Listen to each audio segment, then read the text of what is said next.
Hello everyone, Phil here, and welcome to my final review of The Last of Us TV series, Season 1. This is a dual-purpose episode. I'm going to be reviewing both the final episode of the series, which is Episode 9, plus I'm going to be reviewing the series as a whole. Alright? To start, yes, there's going to be spoilers, both for Episode 9 and the entirety of the series, so if you don't want to hear those spoilers, don't watch the review. Okay? So, last time around, when I reviewed Episode 8, I said, man, Episode 8 was my favorite episode of the whole series. Mostly because it adhered very closely to the game. And did it cut out a lot? Yes, it did. But it still kind of hit upon the great plot points and pretty much resonated with the same message that the game did. But I was left questioning. We've been told that this final episode, Episode 9, was only going to be about 45 minutes long. And if that's the case, how are you going to cover all of the ground of what happens between the David plotline and the finale plotline of the game? In the game, there's a tremendous amount of gameplay. This is actually the final home stretch where the two of them are going through not only humans but infected as well. There's a giant tunnel full of crazy amounts of the cordyceps infected that they have to work together to get through. You know, they by chance get found by the fireflies, which allows them to survive at the very last second when otherwise it looks like they were probably going to get killed off. It's a pretty epic part.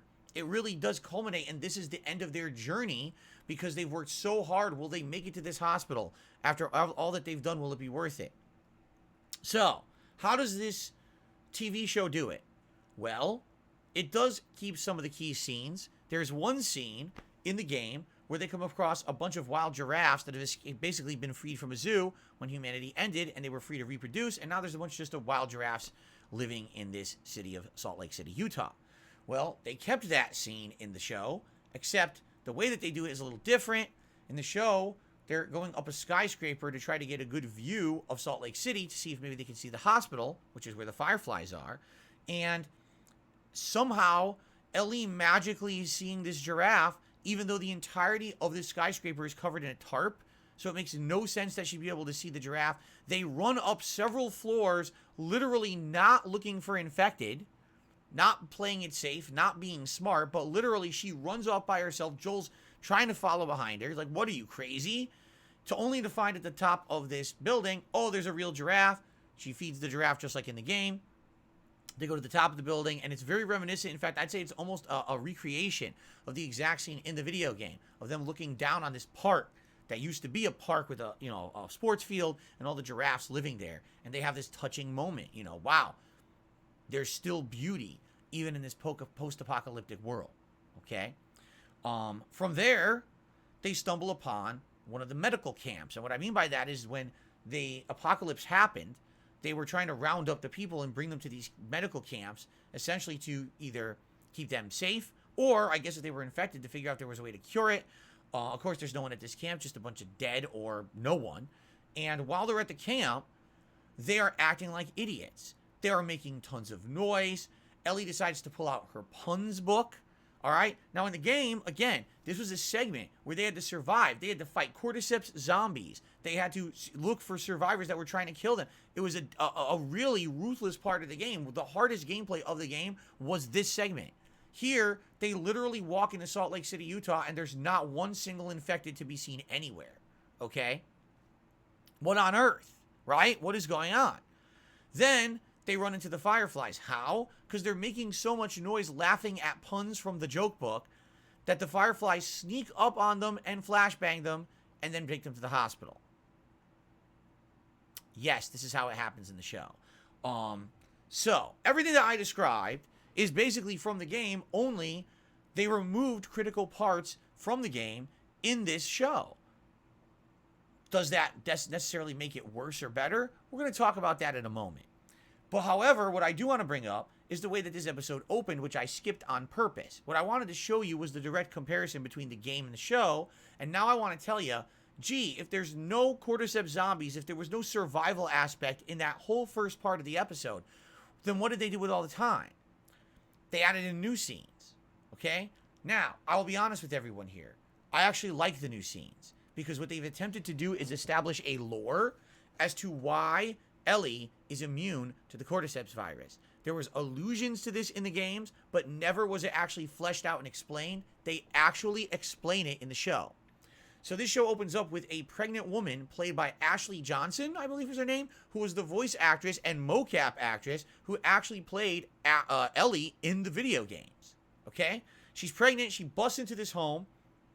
It looks like a cabin that, I'll be honest, looks very reminiscent to the cabin that Ellie stays in, along with her romantic interest, in The Last of Us Part 2. I don't know if it's meant to be the same cabin or not, but man, it looks similar. So she's on the run, this pregnant woman, because she's being chased by a cordyceps zombie. She goes upstairs, she blocks the door off with a chair, and it looks like she's about to have her baby. Like she's literally about to give birth on the floor. Well, the cordyceps zombie busts in. She's got a knife. She's fighting off the cordyceps zombie with a knife. She does. But as she looks down, she realized her leg has been bitten by the cordyceps zombie during the scuffle, and then she gives birth. So basically, she's infected and then simultaneously gives birth while she's infected. The baby now is Ellie. And what ends up happening in the next scene is that the leader of the Fireflies, Marlene, shows up. Yes, it's the same actress from the very beginning of this television show.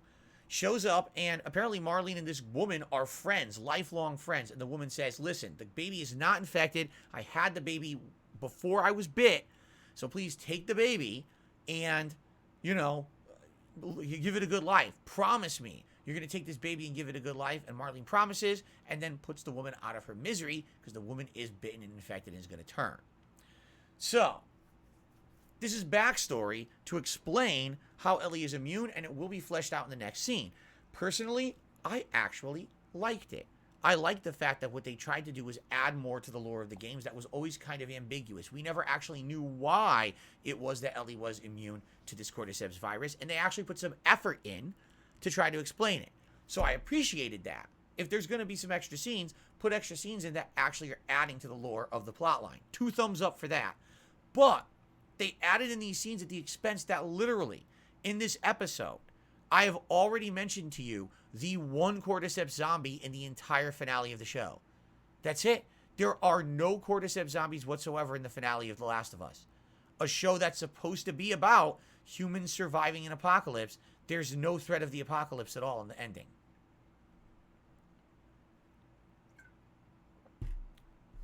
I think you can see where my criticism is about to go. But let's continue. So now Joel wakes up after the flashbang. He's in the hospital. Oh my God, what's going on? Marlene comes in. Congrats, you got here. I never expected you would. I barely made it across the country to Salt Lake City. I can't believe you did. But here's the deal. Ellie, we believe, is immune to the virus. Why? Because she was given birth to while her mother was bit. Partial infection happened to the baby, but not enough to turn the baby. And this baby now has ingrained in her some cordyceps. So when other cordyceps is trying to infect her, it thinks, oh, already infected. And it just stops. It doesn't continue, and it doesn't overrun her body. Therefore, has some cordyceps in her, but because it wasn't a full infection, she's immune to future infections and therefore will never turn from it. Kind of an interesting explanation. Definitely not scientific. I'm pretty sure this is not how it would happen scientifically. No, mold spores aren't going to detect other mold spores and say, don't infect. They're giving it like sentience, which cordyceps does not have sentience. So it's kind of weird, but hey, I'll suspend my disbelief, right? This is a fantasy game, a fantasy show. Suspend your disbelief. I'm okay with the explanation. Pretty much the rest of the episode fans out and acts out exactly like the games. So what does that mean? It means Marlene tells Joel, Ellie has to die because we have to operate on her. We have to figure out this immunity thing in her brain that happened as a result of this half cordyceps infection. We believe we can make a vaccine that will emulate that in other humans, so they'll be, not susceptible to this virus, or not really virus, but the cordyceps mold spores, and it could save humanity. But she has to die, okay? To which Joel's like, no, you don't understand. And Marlene's like, no, I do understand. I was a lifelong friend of her mother. I was there when she died. I'm the one who put her out of her misery. But I promised her that I would take care of Ellie forever, and I'm lying. I'm going back on my promise to save humanity. So I understand. You see yourself as a father figure. I see myself as a mother. She's still got to die. So 2 guards are escorting Joel out of the hospital. He turns on them, he murders them both, takes their weapons, murders more guards, takes their weapons, murders the next guards, takes their weapons, murders the next guards. It fully feels like a video game at this point. Like, it actually, watching the scenes, it feels like you're Joel going through the hospital third person shooting all these people. It's very well shot. It's only a couple of minutes, because I'm sure if they had a 40-minute kill-a-thon, people probably would complain. But after the 2 or 3 minutes of it happening, Joel bursts into the operating room, demands they stop working on Ellie. The doctor picks up his scalpel, says, I won't let you take her. He cold-bloodedly murders the doctor, picks up Ellie, gets her out of there, and, you know, the end of the episode is they're driving away in the car together, and then Ellie wakes up. And he completely lies to her about what happened. He lies to her and says they have other survivors. They did the same thing to them that they were going to do to you. And they said they can't replicate the thing, so therefore there's no cure. Okay? What really happened was, as they show in another scene, Marlene went after him as he was trying to save Ellie. And says, listen, even with all you've just done, I know you just murdered all my fireflies in the hospital. With all you've just done, we could still salvage this. And by the way, no, there's no real super chat here. For some reason, there's errors in the pop-ups here. I guess I'll just remove it. A little distracting there. Let's get rid of that. It's an error. I'm not even live streaming. So basically, Marlene says, well, I'll still forgive you. If you just drop Ellie right now and stay, we can make this work somehow. In which case, he murders Marlene in cold blood, just like in the game. Walks up to her and she says, please just let me live. And he says, no, you'll just come after her. And he murders her. So very reminiscent, almost frame for frame, the same as the game. Okay, so eventually, it shows Joel and Ellie walking up, and they're going to go back to the town that, the brother is at, the brother and all his people that we saw in a previous episode. Okay, and they're going to just live there basically. And Ellie says to him, "Listen, you got to promise me something. You got to tell me right now that everything you told me is true, that you're not lying, that everything is correct, And he says yes, just like in the game. He lies to her. And that's the end of the episode. It just ends. That's the end of the whole season. Pretty much dead on. Shot for shot, the same as the game. Okay? What are the key differences in episode 9 versus the game? The flashback sequence to show the birth of Ellie and explain why she's immune. And literally, no actual cordyceps zombies, no deadly survivors, nothing is trying to kill anyone in episode 9.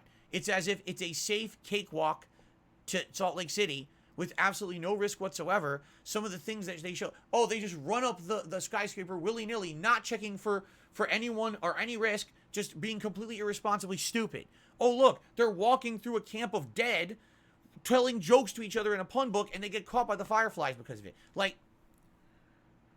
if this is completely out of character. It's not, if they just went through this survival situation to get across the country to get to Salt Lake, they're not going to act like that when they get to Salt Lake. It's horrible writing. Basically, the things they changed to write out the gameplay make the characters look like complete morons. It's stupid. It's bad. Then all of a sudden, minutes later, Joel's an ultimate badass killing everyone in the hospital. Why were you not the ultimate badass out there? How did you even get caught by the fireflies? It doesn't make any sense at all.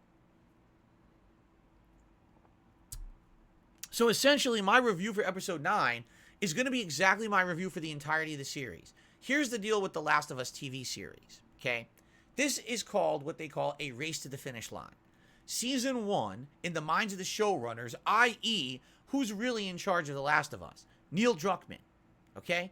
In the eyes of Neil Druckmann, the first game is superfluous. It is an introduction to what he wants to tell. His story is really The Last of Us Part 2.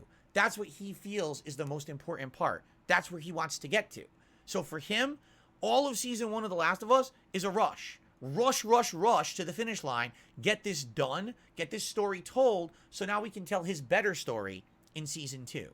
What's the evidence of this? Completely skipping out on entire, giant, meaningful segments of the game and eviscerating them. Taking out any kind of survival, really, against these infected. How many infected realistically show up in the show? There's a few in the first episode. The second episode, Tess dies. The third episode, there's literally none. It's the story of Bill.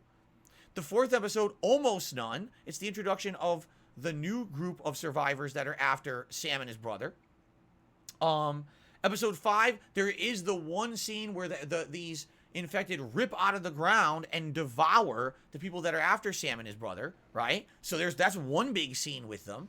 All right? And then you keep going through the episodes. Wait a minute, episode 6, episode 7, there's maybe one, right? And each episode, maybe there's one infected, if that. And then episode 8 had none, and episode 9 had one only in a flashback. Literally, this is supposed to be The Last of Us, meaning we're the last remaining survivors of a cordyceps apocalypse. Where the fuck are all the cordyceps zombies? They don't exist in the show. Either they skimped out on the budget, or they realized if they actually recreated the game, it would make it feel like it's way more important. Guess what? That's not what Neil Druckmann is going for. He's trying to show you the introduction, get you hooked on the cinematography and the good writing of the game, because you notice he left in all the key good writing scenes that everyone liked. However, he cut out all the meaningful in-between time that would make the plot make more sense. How is it that Joel becomes a father figure to Ellie when they're really not surviving that much?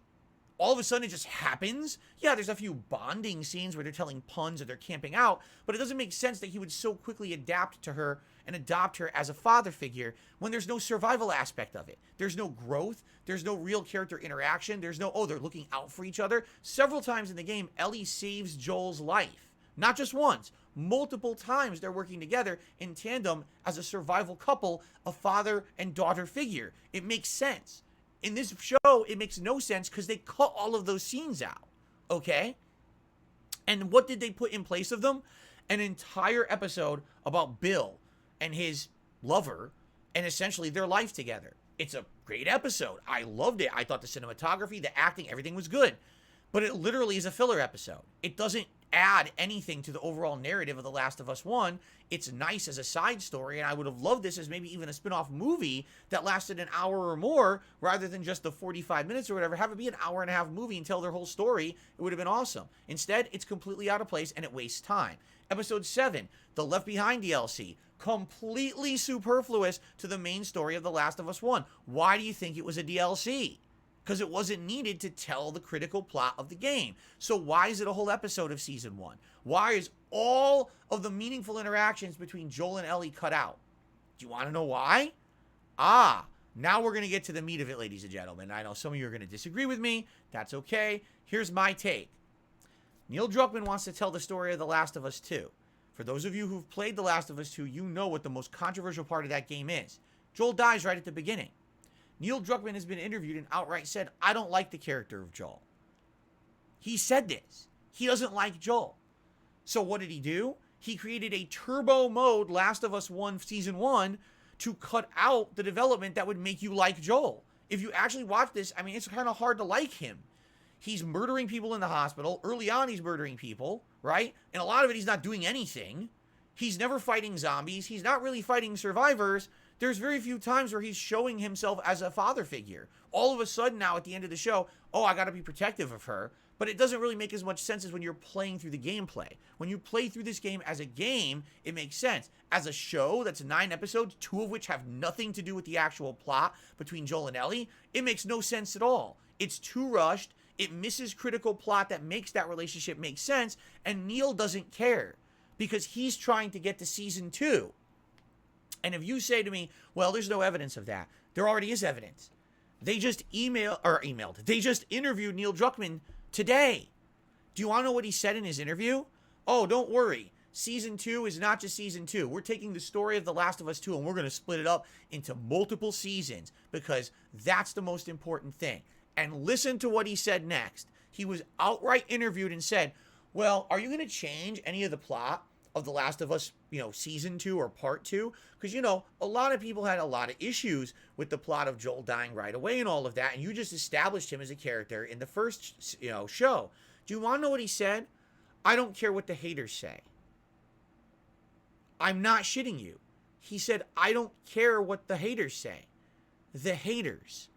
Not critics, not people who like good writing. He said the haters.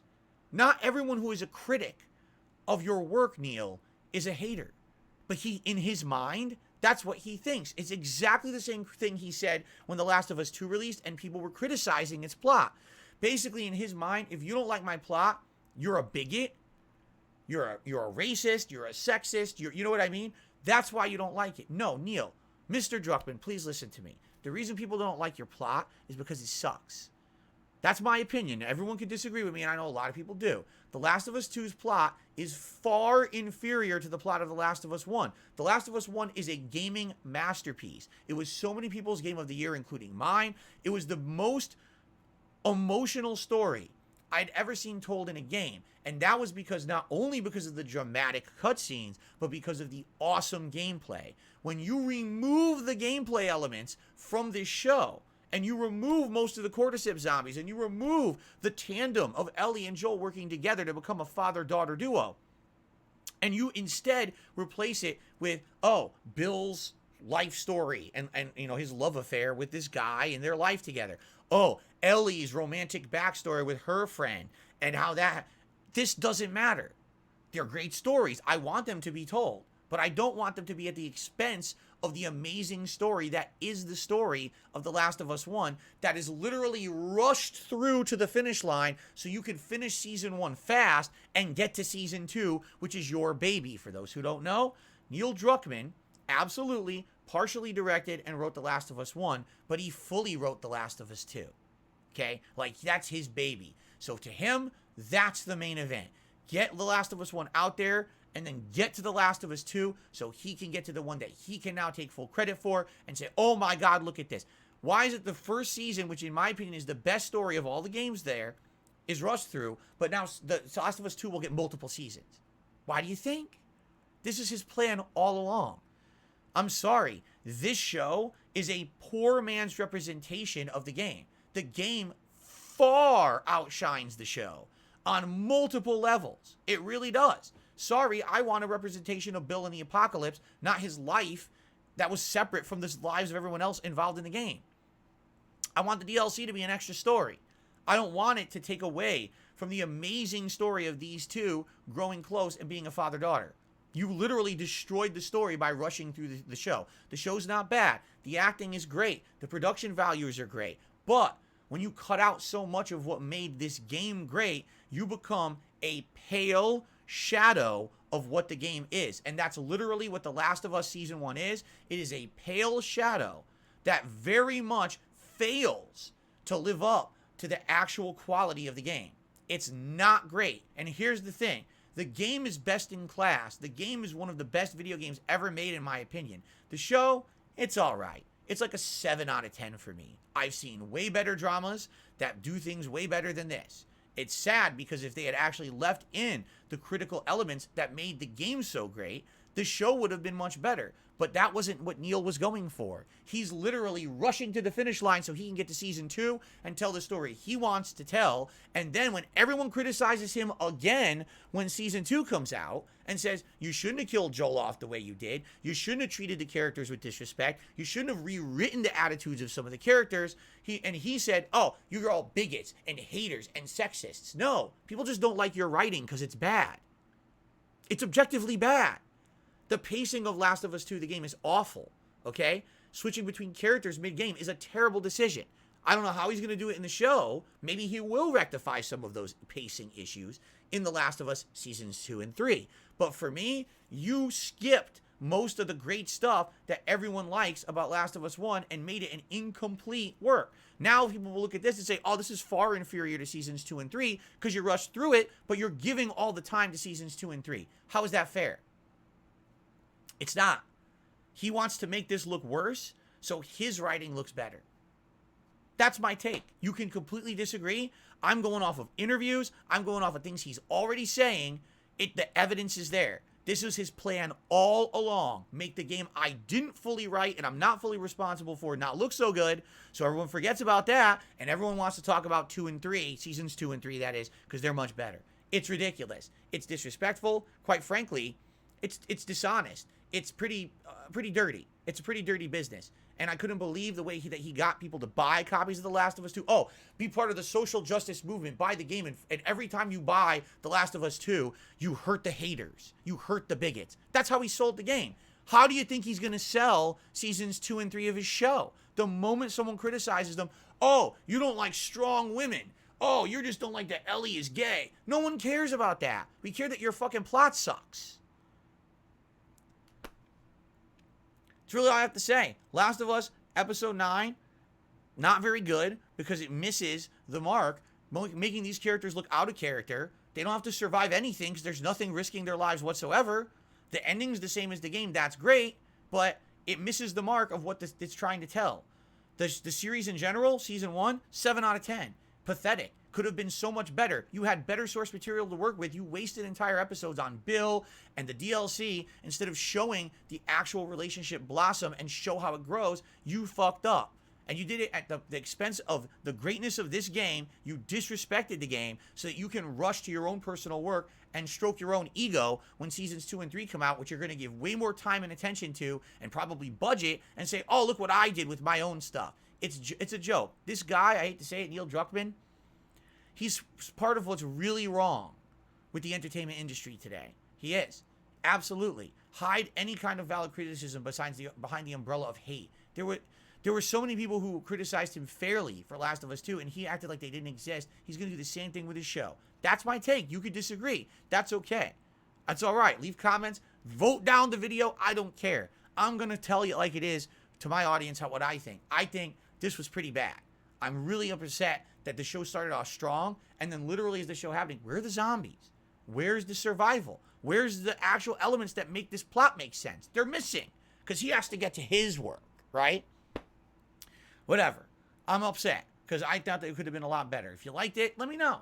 Leave a comment. Tell me I'm an asshole. I'm okay with that, really. I get told it every day anyway, but that's my take, and I hope that you guys enjoyed it, all right? Will I be watching seasons 2 and 3? I probably will. I'm fascinated at how he's going to adapt that really poorly written game into a TV show that makes any kind of intelligible sense or has any entertainment value. So I'll probably end up watching them long term. But for now, that's it for Last of Us Season 1, 7 out of 10. Sadly, a pale comparison to the video game. Thanks for watching, everyone, and I'll see you later.